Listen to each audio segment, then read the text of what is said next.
하나 되고 거룩한 가정이라는 제목으로 지난주부터서 이렇게 그 결혼에 대해서 이야기를 하는데요. 여러분 지금 바울이 말하는 왜 혼자 있는 게 좋더라고 하는 건지에 대해서 이제 오해는 좀 풀리셨죠? 오늘도 계속 혼자 있는 게 좋다고 이야기하는 게 아닙니다. 이 시대 상황과 그럴 수밖에 없는 상황이었다는 거. 바울마저도 돌이켜보면은 원래 독신은 아니었다. 결혼을 했었으나 어떤 이유인지는 나오지 않지만 나오고 있다라는 거, 그에 대해서 이야기를 하고 있습니다. 여러분, 결혼에 대한 기본적인 원칙 그리고 부부 생활 전반에 대해서 개략적으로 권면을 보도하고 있었습니다. 1절에서 7절에 이어서 오늘 여기 부분은 미혼자 그리고 과부들의 결혼 또는 기혼자들의 이혼 문제에 대해서 이야기를 하고 있어요. 이혼을 할 것인가 말 것인가 여러분들이 금방 말씀을 쭉 보면서 아마 느껴졌을 겁니다. 첫 번째로 8절에서 9절은 미혼자와 과부에 대한 독신 생활을 권장을 하고 있어요. 그러나 오해하지 마십시오. 왜 이랬는지. 8절에 미혼자들과 과부들을 향해서 야, 나처럼 독신으로 지내는 것이 참 좋겠다. 혼자일 경우에. 그러나 9절에 정욕에 관련해서는 그걸 억제할 수 없다면 혼이라는 것이 훨씬 낫다라고 권면하고 있는 겁니다. 무작정 결혼을 하지 말라가 아닙니다. 이때 시대상이 어디에 초점이 맞춰진 거죠? 종말. 곧 주님이 오신다고 가셨기 때문에 주님이 진짜 곧 오실 거라고 생각을 했던 겁니다. 그 종말의 때에 맞춘 것이기 때문에 지금 사도 바울이 이렇게 표현하고 있다라는 겁니다. 모든 사람이 그냥 독신으로 지내는 것을 원한 것은 아닙니다, 여러분. 바울이 왜 자기처럼 홀로 지내는 것이 더 좋다고 말했을까? 그것은 종말이 가까웠다고 생각했기 때문이라는 거예요. 초대교회 당시 성도들은 주님이 곧 재림하실 줄로 생각을 했죠. 저희들 몇 년도인가요? 95년도인가요? 다가올 미래를 대비하라 그래서 다미성교회가 나올 때가 95년도인가요? 그랬을 겁니다. 그때 굉장히 많은 사람들이 집 팔고 논 팔고 다 팔아서 그 교회에 들어가서 살았고 그 안에서 뭐 이렇게 포장 쳐진 뭐죠 이거 비닐하우스 같은데 그 안에서 집단 생활을 하면서 학생들은 공부 안 하고 잘 됐다. 이제 종말이니까 공부 안 해도 돼. 그리고 부모 따라서 들어가 있었던 다미성교회. 그러나 그때 주님이 오지 않으셨죠. 그랬더니 또 날짜를 바꿔서 또 기다렸죠. 또 오지 않았습니다. 네, 그렇게 됐던 상황들이 참 많이 있었던 것처럼 이때는 더 긴박했겠죠. 왜냐하면 예수님과 함께 살았던 시대거든요. 함께 살다가 내가 곧 오마 그러고 가셨으니까 얼마나 많이 마음이 그렇겠습니까? 이 초대교회 당시는 바로 곧 주님이 재림하실 줄로 생각했기 때문에 사도 바울이 이렇게 차라리 혼자 있는 사람은 그냥 혼자 계속 지내는 게 낫겠다. 왜냐하면 마지막 때 주님이 오시면 혼란스럽고 번잡한데 이 상황 가운데 버티고 나아가는 게 혼자도 감당하기 힘든데 어떻게 다 너희 식구들과 아이들을 끌고 네가 이길 수 있겠냐 하는 겁니다. 여러분. 바울은 주님의 재림을 염두에 두고 오직 주의 일에 힘쓰도록 하기 위해서 또 그 재림 전에 닥칠 환란을 염려하면서 독신으로 지내는 것이 좋다라고 표현했던 겁니다. 그러면서 8절 9절에 바울은 혼인하지 아니한 자들과 과부들의 결혼 문제에 대해서 굉장히 소상하게 언급을 하고 있었던 겁니다. 아직 혼인하지 아니한 남자, 과부들 그냥 이 마지막 때니까 혼자 지내는 게 훨씬 낫겠어. 신앙생활 하는데도 너 혼자 몸도 감당하기 힘들잖아. 이런 의미로 혼자 있기를 바랬던 겁니다. 이 말은 결혼한 사람의 경우 배우자와 헤어져서 다시 독신으로 돌아가라? 이런 의미 아닙니다, 여러분.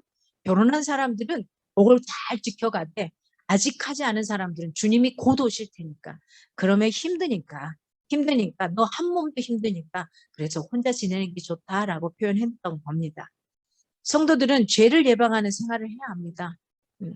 9절에 성적으로 강렬한 욕망을 느끼는 것 자체가 죄는 아닙니다, 여러분. 당연한 겁니다. 그러나 주체할 수 없는 성욕으로 성적인 욕구로 인해서 긴장과 갈등이 계속되는 것은 어떻게 보면은 영적인 평화라든지 성장에 단연 해로울 수밖에 없다라는 거죠. 나아가서 오늘 본문에 그렇게 표현을 해요. 정욕으로 불타는 절제되지 않는다면 그것이 죄악과 연결이 된다라는 거죠. 주체할 수 없을 때는 오히려 빨리 결혼하라는 겁니다. 너가 종말의 때에 하나님과 함께 살기 위해서 아직 혼자라면 혼자 살면 더 좋겠지만 그걸 주체하지, 성적인 욕구를 주체하지 못함으로 너가 범죄 현장에 들어간다면 빨리 결혼을 하라. 이렇게 표현하는 겁니다.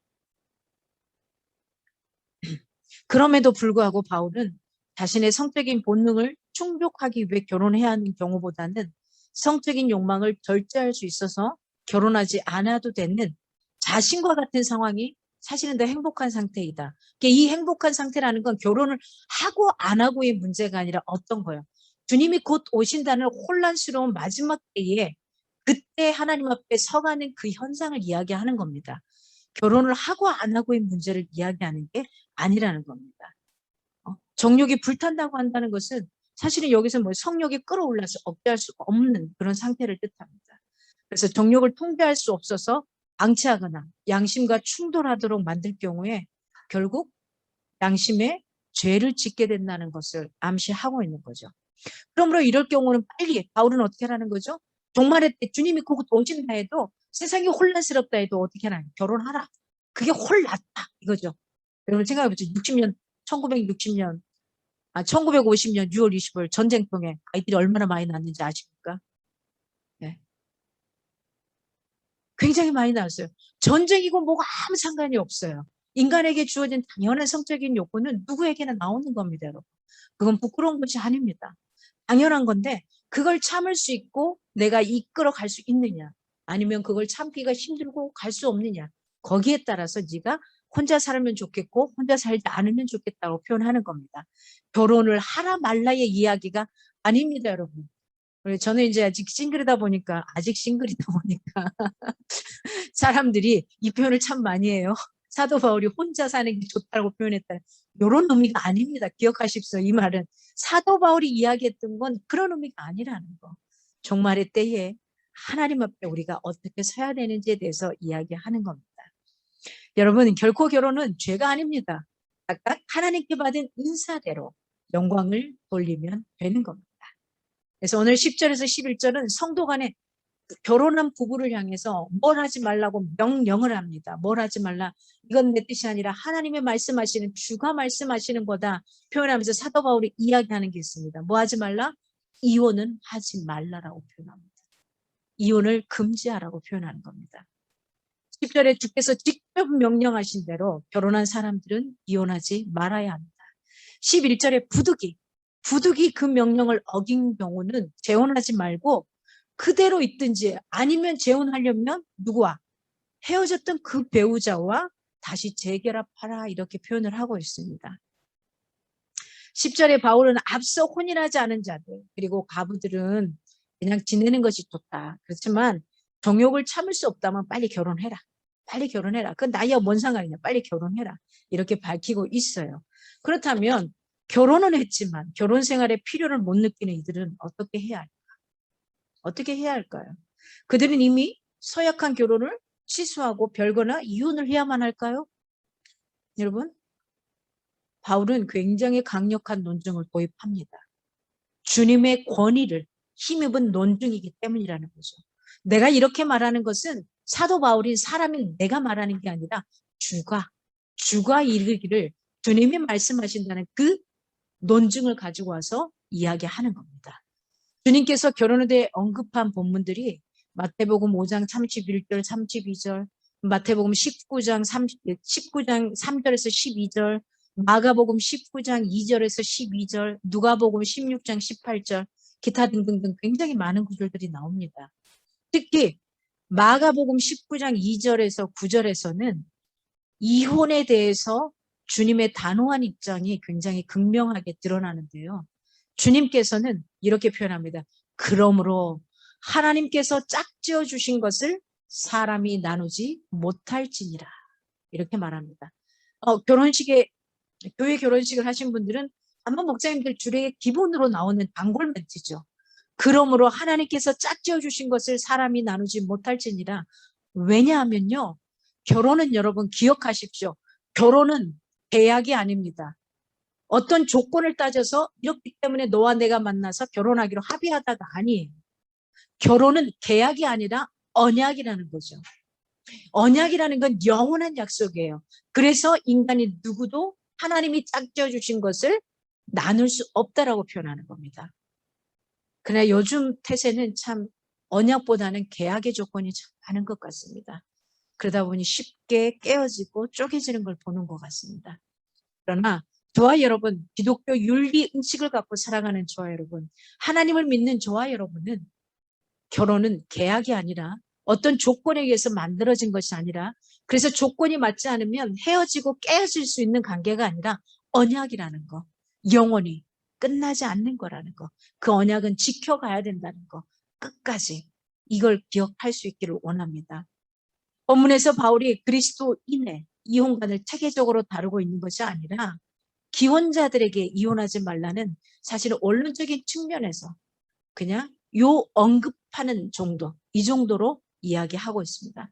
만일 그리스도인의 이혼관을 체계적으로 소수를 해야만 하는 상황이었다면 바울은 어쩌면 틀림없이 그 예외 조항을 많이 말했을 것 같아요. 그러나 여기서는 일단 그걸 이야기하지 않습니다. 당시의 사람들은 이때 당시는 남편이 요구할 경우에는 언제든지 이혼이 가능했었습니다. 그리고 이때 고린도 교회 성도들은 이때 상황을 잘했던 우리 시대도 비슷한 것 같아요. 지금은 아니지만은 이전 우리 조선 시대나 아니면 1950, 60년대, 70년대까지만 해도 그러지 않았나 싶은데요. 남자가 요구하면 그냥 여자는 아무 생각 없이 아무 조건 없이 생각이 아니라 아무런 생각을 할 수도 없이 그냥 이혼해줘야만 돼요. 여러 가지 칠거지약 중에가 있죠. 그렇게 해줘야만 했었습니다. 이때 당시에도 이런 사고가 팽배해 있었어요. 그래서 반면 예수께서는 결혼의 신성함을 파괴하는 이런 행위를 굉장히 배격하셨기 때문에 사도 바울이 이야기하는 겁니다. 이러한 불일치 때문에 바울이 여기서 예수님의 권위를 요청하게 된 것으로 볼 수 있는 거예요. 예수님이 이렇게 말씀하셨어. 내가 한 말이 아니야. 사람들이 내가 했다 그러면 안 믿어주니까. 예수님이 이렇게 하셨어 라고 논증하는 겁니다. 네. 마가복음 10장 12절에 이렇게 표현합니다. 또 아내가 남편을 버리고 다른 데로 시집가면 간음을 행함이니라. 단적으로 말해서 결혼한 자들에게 주어진 절대적인 명령은 서로 이혼하지 말라인 겁니다. 오늘 11절에 마음이 맞지 않아서 갈랐었다면 어떻게 하라고 말합니까? 다시 화해해서 다시 합하라고 표현을 합니다. 이혼하지 말라는 권면을 준 바울은 이어지는 11절 여기에서 본절에서 역시 아내의 경우를 먼저 들어 부득이 그 명령을 어긴 경우 재혼하지 말고 그대로 있든지 아니면 헤어졌던 배우자와 재결합할 것을 권면하고 있습니다. 마가복음 10장 11절에 이렇게 말합니다. 이르시되 누구든지 그 아내를 내어버리고 다른 데 장가드는 자는 본처에게 간음을 행하며 라는 말씀, 그 의미가 통하고 있죠. 그리스도인 부부는 남편이든 아내든 결코 이혼을 요구할 수 없고 만일 그래도 부득불 이혼하게 되더라도 이혼한 상태 그대로 지내든지 아니면 다시 화합해야 한다. 결혼은 계약이 아니라 언약이라는 거 잊지 않길 바랍니다. 요 이상의 더 예외 조항을 이야기하지는 않고 있습니다. 이게 크게 이야기하고 싶은 것은 아니었기 때문입니다. 시대 상황에 우리가 어떻게 해야 되는지 기본적인 것들만 언급을 해주고 있는 부분입니다. 사실은 이혼을 했더라도 다시 그 아내와 그 남자와 그 여자를 만나 재혼하기를 바란다는 건 저의 미루어 짐작한 생각으로는 거기에 파생된 아이들과 여러 가지 것들을 생각하는 걸 겁니다. 오늘 12절에서 16절은 불신자와 결혼한 사람의 이혼 문제에 대해서 교훈을 하고 있습니다. 여러분 그러기 전에 부부는 먼저 서로를 존중해 줘야 합니다. 먼저 당신이 나한테 이만큼 했으니까 내가 이만큼 할 거야가 아니라 먼저 서로 존중해 줘야 됩니다. 부부는 서로 인내로서 대할 수 있어야 하는 겁니다. 이게 없이는 정말 어렵습니다. 왜 고린도 13장을 만들어 놨겠습니까? 왜? 사랑장을 특별하게 만들어 놨겠습니까? 한 인간을 나를 좋아해주는 그 사람을 사랑하는 것도 그토록 오래 참아야 되고 인내해야 되고 절제해야 되고 뭐 굉장한 것들이 기다려줘야 되고 나가야 되는 것처럼, 그런데 한 남자와 한 여자가 만나서 살아간다라는 건 보통이 아닌 겁니다. 서로 살아왔던 환경, 주어졌던 여건, 생각해진 것들, 만들어진 것들이 다 다른데 그것을 매일처럼 가까이서 마주해야 되고 마주 봐야 되는 거죠. 어떤 사람은 신혼여행 간 첫날 밤에 헤어지는 경우도 있더라고요. 이유가 뭐냐고요? 발가락이 못생겼다고. 우습게가 아니라 실제 일어난 일입니다. 어떤 사람은 결혼한 지 얼마 안 됐는데 이혼을 합니다. 이유가 뭐냐고요? 왜 나는 치약을 뒤에서부터 짜는데 당신 앞에서부터 짜냐? 어떤 사람은 결혼한 지 한 달 만에 이혼을 합니다. 왜냐고요? 왜 당신은 빨래통에다가 빨래를 넣지 않고 아무데나 다 놔두고 다니냐고.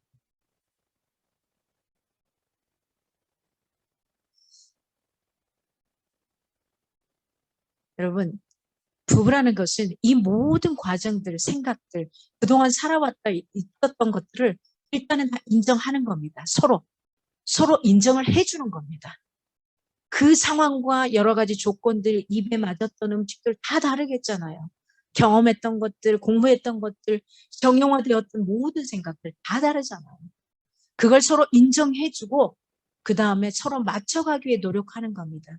일방적으로 어느 한쪽이 다 맞춰주는 게 아니라 내가 하나 양보할 수 있는 건 양보하고 상대방이 서로 양보할 수 있는 걸 양보하고 서로 양보가 아니라 하나로 맞춰갈 수 있는 걸 맞춰가고 이렇게 해서 하나의 톱니바퀴가 되게 돌아갈 수 있는 게 부부가 아닌가 싶습니다. 먼저 서로 존중할 수 있게 원합니다. 하나님이 원하시는 사랑의 관계는 그렇습니다.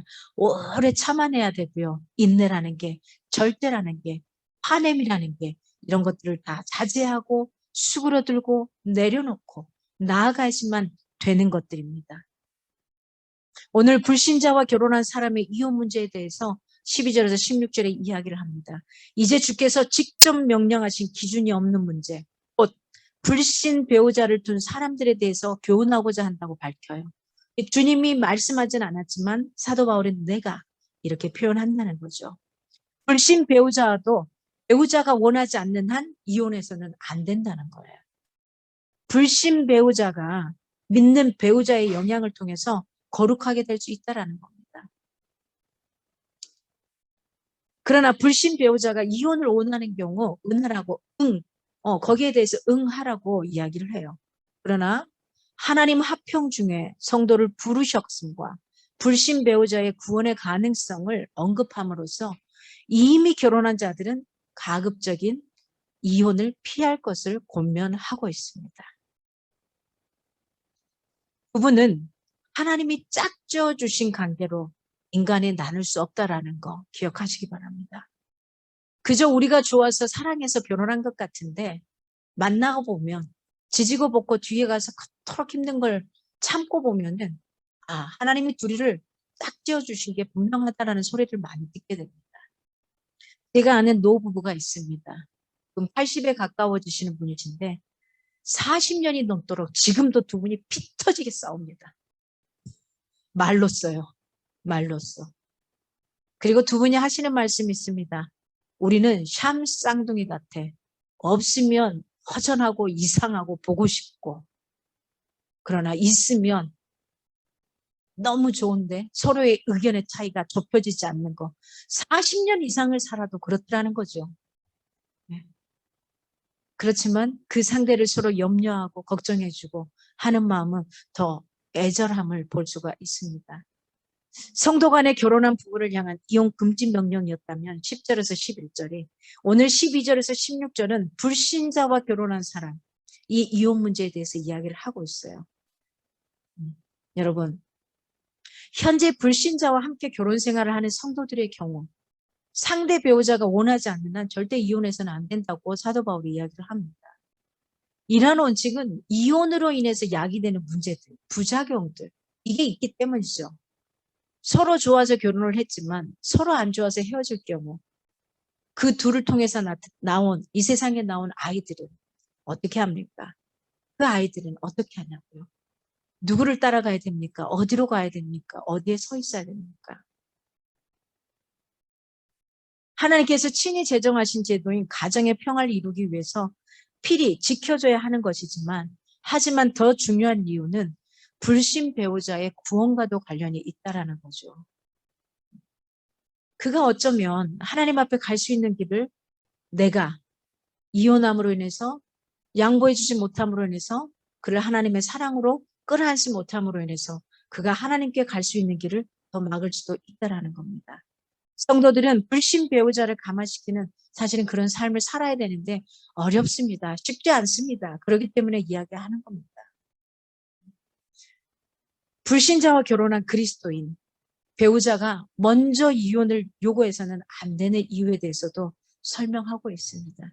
그 이유는 믿지 아니하는 배우자로 인해 거룩해지기 때문이기 때문입니다. 당시 고린도 교인들은 그리스도인들끼리의 결혼만이 허용되고 불신자의 결혼은 절대 금지다. 이런 게 만연해 있었습니다. 그렇기 때문에 사도 바울이 오늘 이야기를 하는 겁니다. 왜냐하면 혼합 결혼이 금지되지 않는다면 그리스도인이 비그리스도인 배우자에 의해 더럽혀질 것은 너무나 뻔한 사실이고 결혼해서 생긴 자녀들도 부정하게 될 것이다. 이 생각을 가졌던 게 이때 당시 고린도 교회 성도들의 생각이었던 겁니다. 그러나 바울의 견해는 달랐던 거죠. 비그리스도인과의 결혼을 통해서 그리스도인 배우자가 부정하게 되는 것이 아니라 오히려 비그리스도인 배우자가 거룩하게 하나님 앞에 돌아올 수 있는 기회가 될 수도 있지 않겠는가 하는 거죠. 당신이 생각하는 게 그게 잘못될 수도 있어. 왜 믿는 사람이 이렇게 쭉 시급 표현하면은 야 믿는 사람으로 인해서 안 믿는 사람이 믿음의 구원의 반열대로 들어올 수 있어. 사도 바울의 주장은 이거고 이때 당시 고린도 교인들의 생각은 아니야. 믿는 사람이 안 믿는 사람을 만나면 안 믿는 사람한테 동화돼가지고 더 나빠지게 돼. 이렇게 표현했던 겁니다. 구원의 가능성을 전제하고 있다고는 볼 수 있는 거죠. 배우자가 구원 얻었다고 하여 다른 배우자도 연대적으로 같이 거룩하게 된다? 그리고 구원을 받게 된다? 이렇게는 볼 수 없는 거죠. 그렇죠, 여러분? 지금 부부가 같이 있습니다만 부부가 같이 똑같이 천국에 갈 수 있기를 바랍니다. 못 갈 수 있어요, 한쪽이. 그러기 위해서는 서로 연대 책임을 지고 같이 주님 품 안에 안길 수 있도록 해주세요. 같은 이불을 덮고 살고 한 몸을 이뤄도 절대 천국을 같이 갈 수 있는 문제가 아닙니다. 모태신앙요? 내 아빠, 엄마 뱃속에서부터 다녔어. 하지만 그 천국은 어떻게 할 수 없는 겁니다.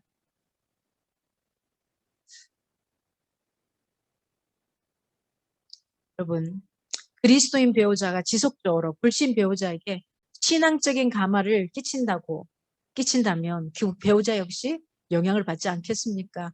그만큼 어렵습니다. 그래서 이렇게 말씀을 드리고 싶어요. 혹시나 아직 결혼 안 하신 분도 2명 있는데 화면상과 딱 2명 있는데 또 하실 수도 있으시고 아직 홀로 되신 분들이 계시니까 누군가가 결혼을 하고 선택을 하는데 불신인 남편이나 남자나 여자를 선택할 경우에 성교적인 의미로 절대 아니옵니다. 그거. 성교적인 의미로 한 남자를 한 여자를 믿지 않는 사람을 선택하지 마십시오. 성교하고 전도는 다른 영역입니다. 한 남자와 한 여자를 만나 결혼한다는 것은 다른 의미입니다. 내가 성교를 해서 이 사람을 믿는 사람 만들어야지 그러기 위해서 결혼하는 거 아니요, 여러분.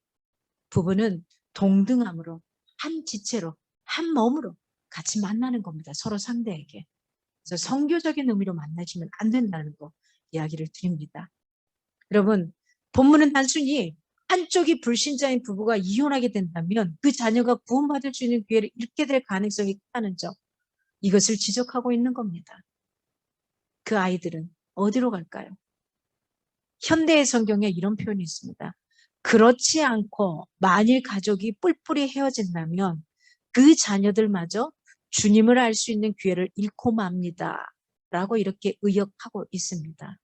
비록 한쪽 부모만이 그리스도인이라고 하더라도 그로 인해 그의 자녀는 주님을 알아서 주님을 알아서 구원으로 인도될 가능성이 큰 거죠. 근데 그들이 이혼함으로 인해서 이 아이는 주님 앞에 갈 길마저도 어려워질 수 있다라는 표현인 겁니다. 여러분, 비록 불신 배우자를 가진 자라 하더라도 이혼은 피해야 한다고 이야기합니다. 그 결과 그 불신 배우자나 또는 그 자녀들이 하나님의 품에 안길 수 있는 구원의 좋은 기회를 가질 수 있다라는 거예요. 불신 배우자가 이혼을 요구할 때도 할 수만 있으면 뭐 하자고 해요? 이혼을 막아야 된다고 표현하는 겁니다. 12절에서 14절의 권면이 믿지 않는 배우자가 이혼을 원하지 않을 경우 이혼해서는 안 된다는 경우, 이걸 본문을 믿지 않는 배우자가 믿는 자에게 이혼을 제기할 경우, 이런 가정을 권면하고 있는 거죠. 여러분, 타당한 모든 수단을 동원해서 불신 배우자로 하여금 결혼 서약을 지키게 하라는 의미, 이걸 전달하고 있는 겁니다. 선택을 했더라면 끝까지 마지막까지 그 선택을 여러분 의심하지 않고 하나님 안에서 잘 해결하고 나갈 수 있으면 좋겠습니다.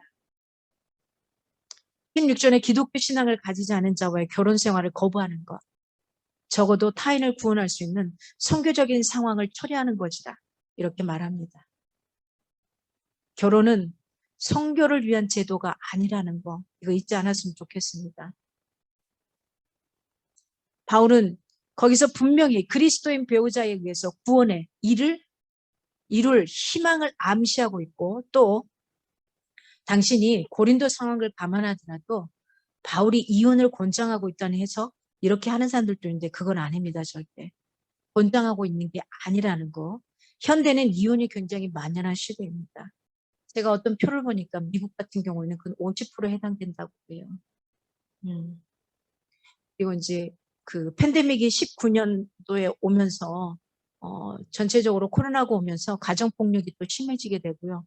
그래서 어린 아이들과 여자들의 폭력들이 심해지고, 또 요즘에는 포악한 여성들도 많다 보니까 남자들의 폭력도 굉장히 심해지고 있다니, 여자들의 폭력 행함이 또 심해지고 있다고 합니다. 그래서 가정들이 또 깨어지는 가정들이 굉장히 많아지고 있대요. 어디 나가지 못하고 지금 같은 세대는 지금 밤이면 다 집에 모여 있어야 되잖아요. 자기가 원하는 대로 다 해주지 않거든요. 그러다 보니 이런 현상들이 벌어지는 것 같고요. 그래서 뭐 3명 중에 3명이 모였으면 그 중에 한 가정은 이혼한 가정이라고 표현을 하고요. 지금 우리나라도 굉장히 이혼 프로테지가 높아지고 있죠. 약 24% 정도 굉장히 높아지고 있습니다. 이 높아지는 속에 사실은 믿음의 가정이라고 표현하는 가정들도 굉장히 많은 프로테지가 나오고 있다는 거죠. 그렇다면 우리가 말씀을 좀 제대로 알고 우리가 그런 교육 속에서 살아갈 수 있으면 좋겠다 싶은 그런 마음을 가져봅니다. 네, 이혼 풍조가 기독교인들 사이에서도 심심치 않고요. 이걸 뭐 죄다 죄가 아니다 이런 표현을 썼을 필요는 없는 거고요. 그럴 이유도 없는 거고요. 이런 상황이 될 수밖에 없는 상황 속에서 어떻게 우리가 하나님의 말씀 가운데 지켜가고 나가야 되고 내가 서가야 되는지를 말씀을 통해서 분명히 알 수 있으면 좋겠다 싶습니다. 성도는 불신 배우자가 신앙생의 이유로 이혼을 요구하는 경우가 아니라면 어떤 경우에도 이혼을 금하고 있다는 거. 설령 신앙상의 이유로 불신 배우자가 이혼을 요구하는 경우라고 할 수만 있으면 이혼을 막아서야 되는 거고, 그렇지 않다면은 뭐 어쩔 수 없는 상황이 될 수도 있는 거고요. 여러분 명심합시다. 바른 부부 생활을 하고 양보, 인내로서 가정을 지킬 뿐만 아니라 가정을 행복이 넘치는 작은 천국으로 만들어 갈 수 있기를 원합니다.